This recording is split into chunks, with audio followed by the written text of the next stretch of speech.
Maatiyos boqonnaa 24 lakkoofsa 4-5 irraa yommuu dubbisnu sagaleen Waaqayyoo akkas jedha. Yesuus immoo deebisee homtinuu akka isin wallaalchifnetti akeekkadhaa. Baay'een ani Masiidha jecha maqaa kootiin dhufu namoota baay'ees wallaalchisu jedhe. Masiihononni sobaa yookaan immoo raajonni sobaa akkasaan kaan maqaa kootiin kan isin wallaalchisan baay'een isaanii dhufu isin garuu akeekkadhaa jedhe. Eenyullee akka isin wallaalchifne jedhe. Wantoota as keessatti hime hundumaa keessatti Yesuus qabxii gurguddaa sadiin as keessatti duuka buutusaa akeekkachiiseera. Tokkoffaan hin gowwoominaa. Lammaffaan akeekkadhaa. Sadaffaan immoo dammaqaa kan jedhu action word yookaan immoo jechoota isaan tarkaanfii fudhachuu qaban akeekkachiisa bartootaaf kennedha. Kanaaf maaltu baay'ata? Raajota sobaatu baay'ata. Masiihononni sobaan baay'atu. Inni kun milikkita bara xumuraati. Yeroo kun ta'u abdiin keenya akka dhiyaate Yesuus Kiristoos dhufuunsaa akka jala ga'e argina. Milikkita bara xumuraa waan ta'eef. Maatiyos boqonnaa 24 lakkoofsa 24-25 irraa masiihononni sobaaf raajonni sobaa ka'anii yoo danda'ame warra Waaqayyoof fo'aman akka wallaalchisaniif jedha. Kunoo ani duraan dursee himeera jedhe Yesuus. Yoo danda'ame warra Waaqayyoof fo'aman isaan dhugaa Waaqayyootti amanan isaaniin iyyuu gowwoomsuudhaaf jedha.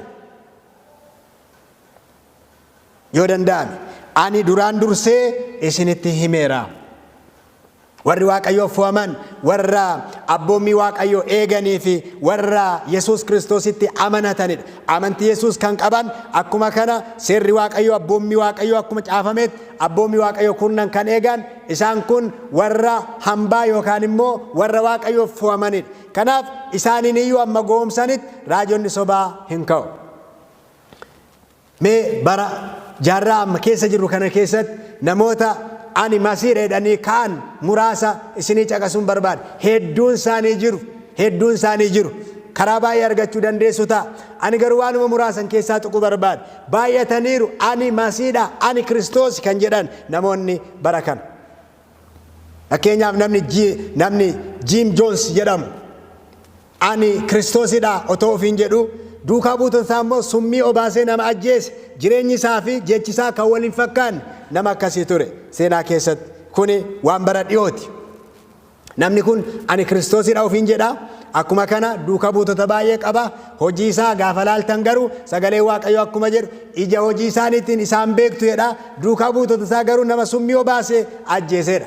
Namni Charles Mannis jedhamu duuka buutota isaatiin ani Kiristoosidha jedhee otoo barsiisuu dhaga'ameera. Akkuma kana duuka buutotas nama horatedha. Ani Kiristoos jedhee.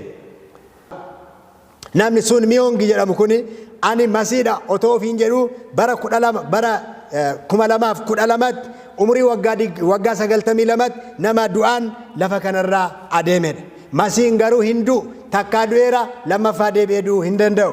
Kanaaf ija hojii isaaniitiin beektu kan jedhu sagalee Waaqayyoo isaan kun namoota dogoggora adda addaatiin masiihonota raajota sobaa ka'anii ani Kiristoos ofiin jedhani. Kana qofa miti. Namoota hedduutu jira ani Kiristoos kan ofiin jedhan. Namni David Koresh jedhamu ani Kiristoosidha jedhee otoo barsiisu duuka buutonni isaa asuma dhiyoo bara 1993 abiddaan gubanii isa ajjeesan. Isaan kun waan dhiyoodha. Keessumaa namni Maayootiriin jedhamu dogoggorsaa barichaa jedhamee kan beekamu ilaalcha tokko filosoofii tokko qaba ture. Innis akkas jedha ani barsiisaa addunyaa kanaati ofiin jedha. Kana gaafa gaafattan maaliif yoo jettani sababiin isaa jedha dhaabbileen amantaa hundumtuu barsiisa koo barsiisuu jedha. Kuni tooftaa seexanni dhugaa soba keessatti ukkaamsuuf itti fayyadamudha. Kan dhugaa barsiisan jiru. Tooftaa seexanni ittiin dhugaa ukkaamsu. Kanaaf Yesuus maal jedhe? Egaa yeroo sanatti ilaa Masiihin as jira yookiis achi jira yoo isiniin jedhan maal hin godhinaa hin amaninaa. Kun addunyaa amantii keessatti kan raawwatamaa jirudha. Akkuma bakakkaan lixa biiftuutii amma lixa biiftuutti mul'isu ilmi namaas immoo akkuma kana yommuu dhufu hamma hundumtuu isa argaa lixaa amma bahaatti ni beekama kan jedhu gooftaan keenya isa kana lafa nuu kaa'eera. Humna seexanaatiin milikkitootaaf dinqii garaagaraa kan hojjetan baay'eedha. Haa ta'u malee kan nama gaddisiisu kiristaanota dabalatee addunyaan hundumtuu dinqii hojjechuu isaanii duwwaa ilaaluudhaan akka nama Waaqayyootti kan ilaalu namoota baay'eetu jira. Kanaaf of eeggachuu qabna. Sagalee Waaqayyoo duraan dursee nutti himeera. mul'ata boqonnaa 13 lakkoofsa 13 irratti inni milikkita gurguddaan agarsiisa. Ibiddayyuu ija namootaa duratti waaqa keessaa gadi buusa. Eenyu? Seexanni milikkita gurguddaa agarsiisa. Kiristoosiin fakkaatee mul'ata. Ergamoota ifaa fakkaatee mul'ata. Tokkoffaa Tasalonqee boqonnaa 2 lakkoofsa 9 hanga 10 akkas jedha. Inni seera malee jiraatu kunis gochaa seexanaatiin wanta hojii aangoo milikkitootaaf dinqii fakkaataniin isin dhufa. Warri baduuf jiran hundinuu immoo fayyuudhaaf dhugaa jaallatanii fudhachuu waan didaniif gowwoomsaa hamminaa hundumaa isaan irratti fidaa jedha. Inni seera malee jiraatu milikkitaaf dinqii garagaraatiin dhufeedha. Gooftaan keenya duraan dursee nutti himeera. Yesuus akkas jedha baay'ee kan natti tolu wangeela Maatewos 24:25 irratti kunoo ani duraan dursee himeera. Addunyaan keenya irraa raajota sobaatiin guutteetti. Kanaaf dubbiin Yesuus dubbate kun dhugaadha. Raawwatama argateera. Yeroo Israa'eloonni gaggeessaa Museetiin Gibxii ba'an Waaqayyo dha'icha 10 saba Gibxii rukutee ture. Isaan keessaa dha'ichi inni jalqabaa ulee bofatti geeddaruu ture, bishaan dhiigatti geeddaruu ture, fattee akkuma kana biyya lafaarra guutuu ture, biyya Gibxirra guutuu ture. Xonqaa'onni Fari'oon isa sana fakkeessanii waan dinqiif milikkitaa hojjetani yeroo sanatti. Bara xumuraarratti isaan kun deebi'anii akka isaan ka'an lammaffaa Xiimotewos boqonnaa 3 lakkoofsa 8 hanga 9 barreeffameera. Phaawulos isaan kana obboloota sobaa jedhee waama. Akkuma kana qajeelummaa sobaa, akkuma kana wangeela sobaa, Kiristoosota sobaa jedheet lafa kaa'a. Kutaa kana keessatti bal'inaan dubbifachuu dandeessu. Gara xumuraarratti Kiristoosiin fakkaatanii kan dhufan hedduun isaanii akka jiran caafameera. Maatewos 7:15 irraa akkas jedha. Yesuus itti fufee raajota sobduurraa of eeggadhaa. Isaan hoolaa fakkaachuudhaaf raroo hoolaa uffatanii gara keessan dhufu, keessa isaanitti garuu yeeyyii butatanidha jedha.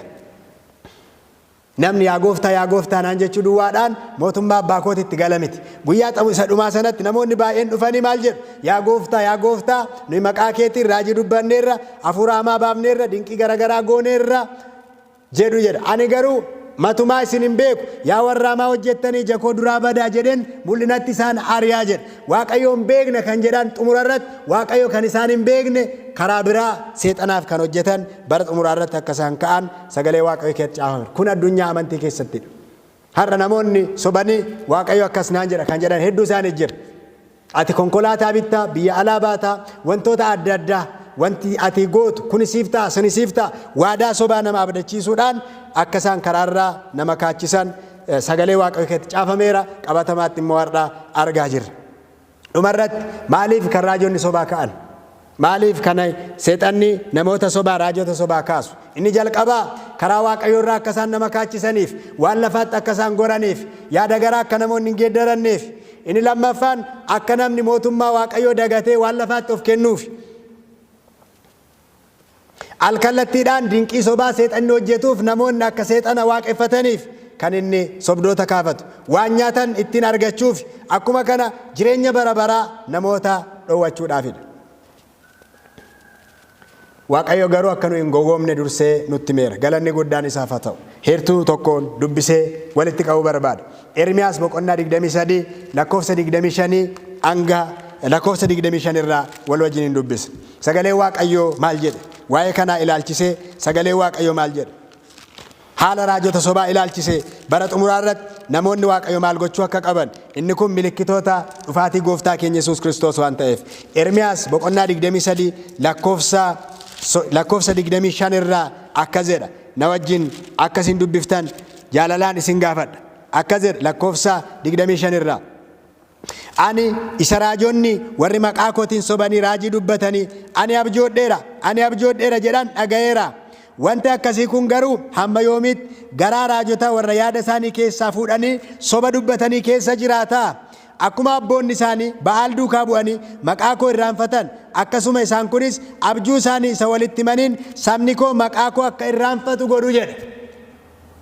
Warri soban of keessaa fuudhanii Waaqayyo akkasnaan jedheera, Waaqayyo akkasiin jedheera, Waaqayyo kanatti mul'iseera, Waaqayyo akkasiin jedha kan jedhan of keessaa fuudhanii akka sabni koo na irraanfatu ana dhiisanii isaaniin akka ilaalaniif kana godhu jedha.